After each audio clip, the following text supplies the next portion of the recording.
And you might say, oh, who could be the imbecile who is talking about a flat earth? Or you could say, who believes that the earth is flat at this point in time? Or say, is there anyone who has consistent arguments to say that the earth is flat? All these three different ways represent three distinct levels in which you are approaching a topic. Honestly, my reflection was a bit ironic, to be honest and admit it, but it was more like, okay, let's listen, let's pay attention to who today can say the earth is flat and why they say it. Okay, I grew up with the globe. I love the globe. You see, I have pictures, I have books on astronautics, books on astronomy a lot, because it was a topic that fascinated me since I was a very young child. So when someone says the earth is flat, I said, well, who can think that the earth is flat? I immersed myself 24, 48, 72 hours to see everything there has been about the flat earth and those who refuted the flat earth. So you go, you come back, you go, you come back, and you stay there. In my case, that after 72 hours, you say, it's over, but you don't want to accept it.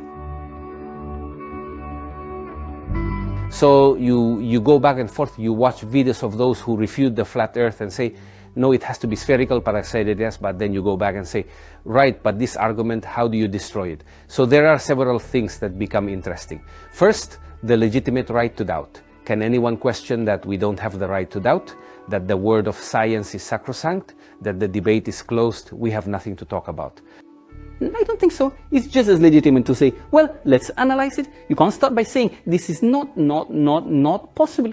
No, go, because if not, you've already entrenched yourself, you've already made a conceptual, intellectual decision to say there's no option. I believe one of the fundamental things is doubt. Well, is it true that everything they've taught us about science is effective, or could it not be? Not, guys, well, actually, do we know it's spherical, or do we believe it's spherical? Any person, a common citizen, asks themselves, do I know it's spherical, or do I believe it's spherical? They cannot say they know. Why? Because not a single one of us has gone out into outer space to observe this globe.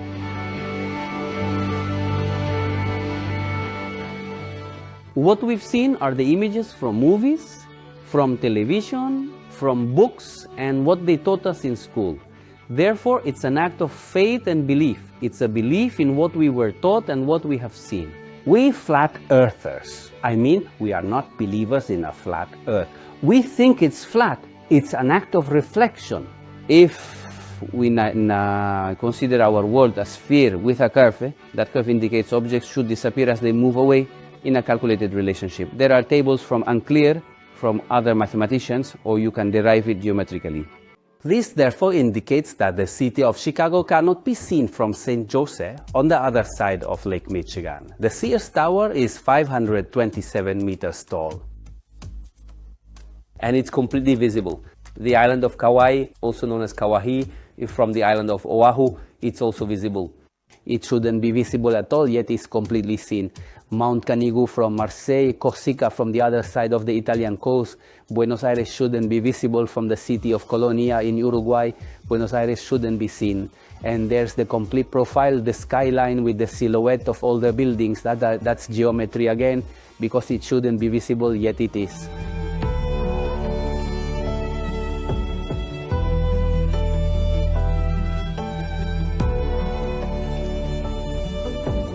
What did Magellan do? Magellan did this. That's called circumnavigating, and that's what airplanes do. They fly around in circles. If I leave my house here and go around the entire block completely and return to my starting point, I went all the way around. But if I then say the ISS fit, where you see the transparent parts, how the astronauts distract you. They're always playing with a little ball. Don't these guys ever work?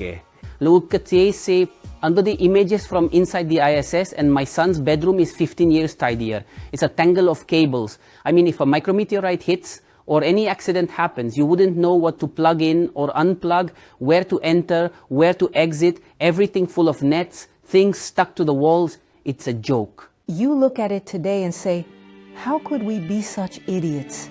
You see the scene where the girl shows her hair stiff from hairspray. Then she tells you, look, I'm in outer space with zero gravity. And she shows you her hair and you say, you know what? They must think we deserve it for being idiots, for falling for all that. If it's a joke, I really think they must be dying of laughter.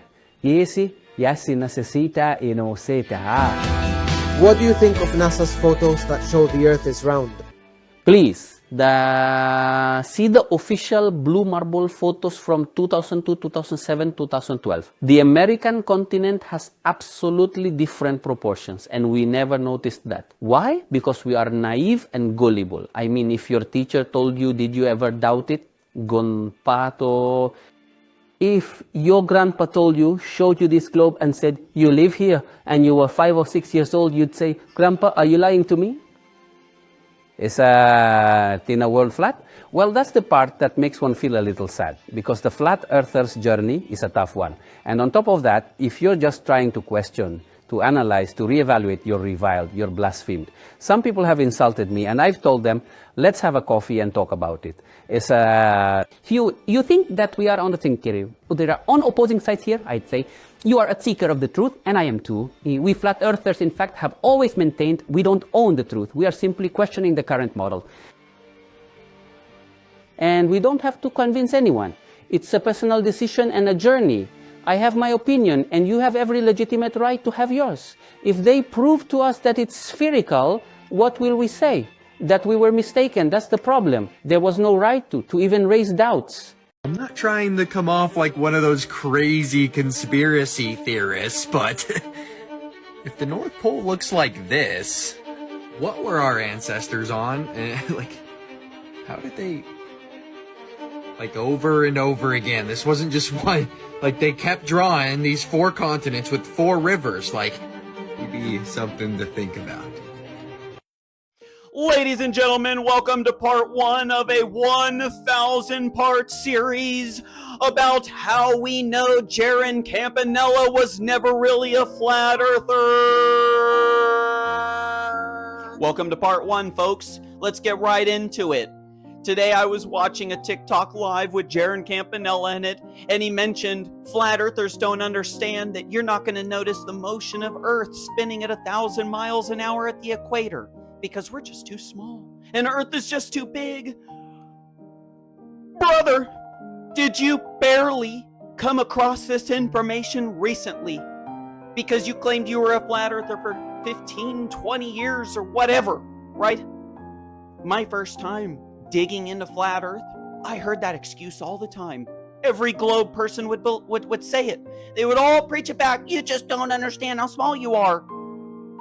You're telling me, after 15 to 20 years, that barely clicked in your head just today, that, maybe we're just too small. That barely clicked in your head now? Huh? I don't think so, buddy. I don't think so. Hey, why don't you get your goddamn psyop ass right out of our community, huh? You see, we aren't playing games anymore, boy. You never were a flat earther. You're a disgrace. Get your ass out of our community. And remember, stay flat, my buds. Okay, I'm asking for a friend, and this is for you globies out there. Globies, globers, whatever you want to call yourself. Anti-flat earthers and angry people. My question for you is, when you go outside and you look up at the stars, like Little Dipper, Big Dipper, Orion's Belt, the constellations, you look up and you can go out there and they're up there for hours. They're just there.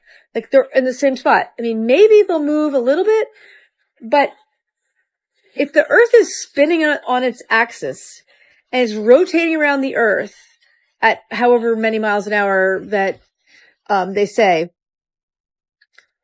why are the stars stationary?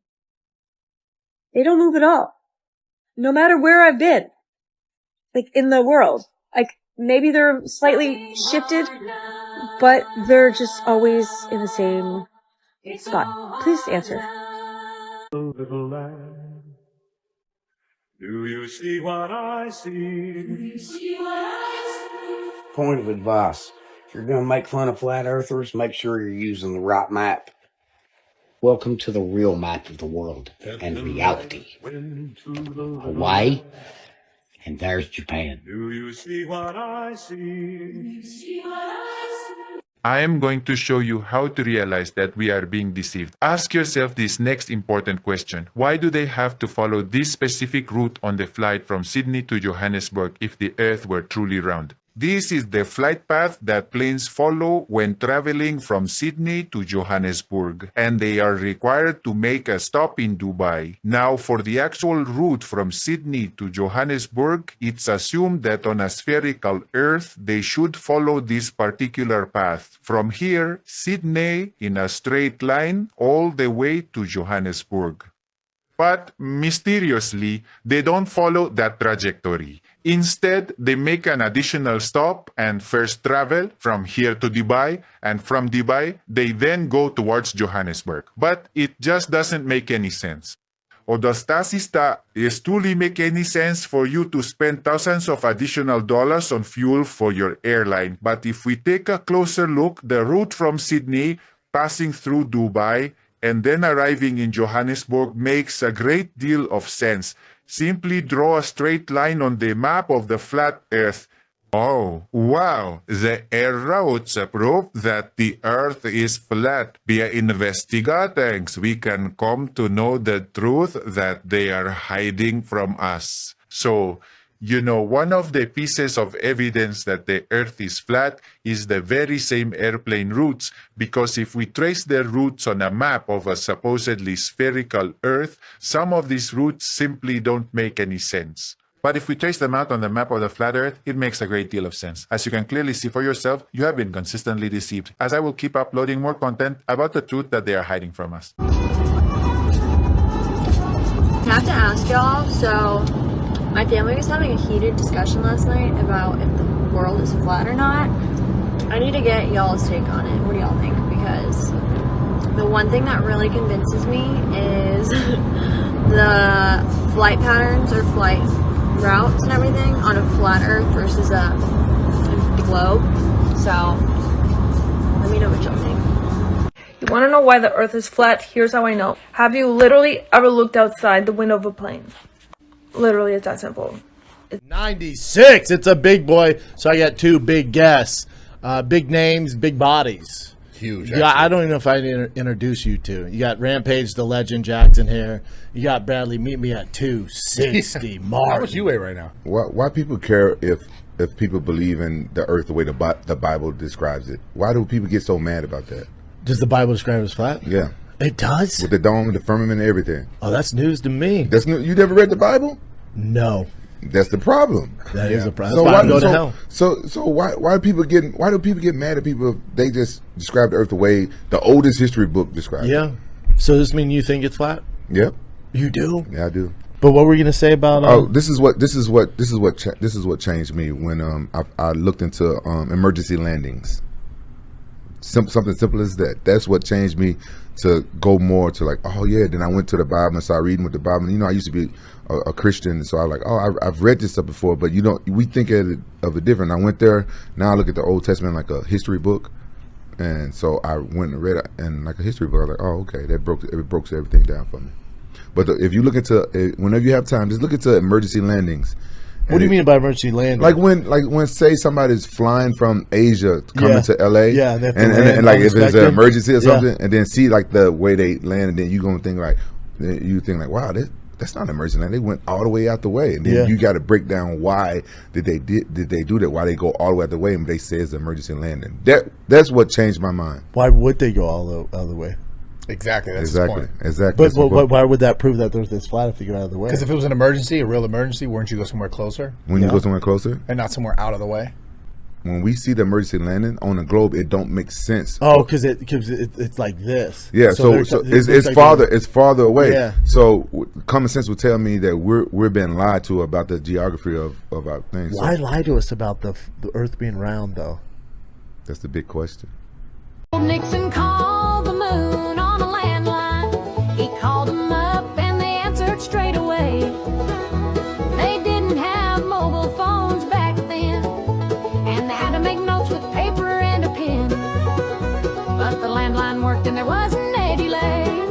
Oh, the pastor radiated. radiation fire. They didn't conspire, so don't inquire. They didn't wear wires and they're not liars. They wore the attire, they're not actors for hire. They passed through radiation fire in a craft that looked like a tumble dryer. But they didn't wear wires and they're not liars. So just believe what I say.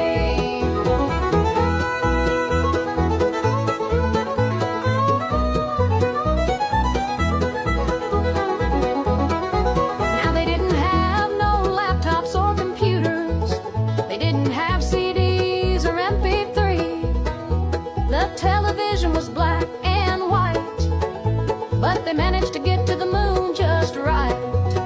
Cause of 1969 technology, oh, they passed through radiation fire. They didn't conspire, so don't inquire. They didn't wear wires and they're not liars. They wore the attire, they're not actors for hire. They passed through radiation fire in a craft that looked like a tumble dryer. But they didn't wear wires and they're not liars. So just believe what I say.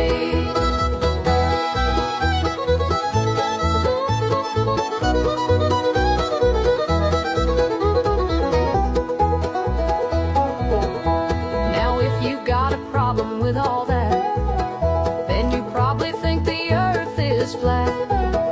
You don't understand science, you believe in giants, and it's just more conspiracies. Oh, they passed the radiation fire. They didn't conspire, so don't inquire. They didn't wear wires and they're not liars. They wore the attire, they're not actors for hire. They passed the radiation fire in a craft that looked like a tumble dryer. But they didn't wear wires and they're not liars. So just believe what I say.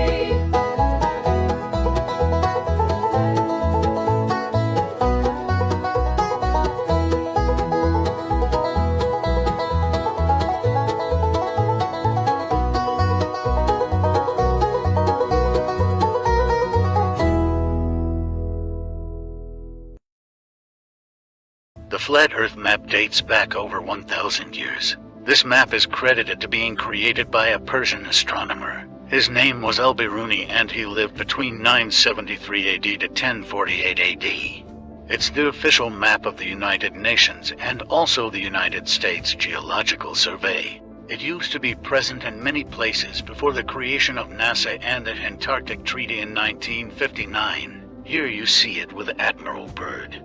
This map has been restored by Dmitry from Russia with suggestions of mine, Ideal Enkar. Known by my YouTube channel Flat Earth Banjo, I asked Dmitry to include the Bermuda Triangle and Point Nemo, a place deep in the Pacific where NASA buries rockets. Then Robert Tozzi, a professional mapmaker, came along and enhanced the map even more. There are many people now selling this map online, but if you could order it from my online store, I would greatly appreciate it. Visit my online store now and order one of the items. I humbly thank you.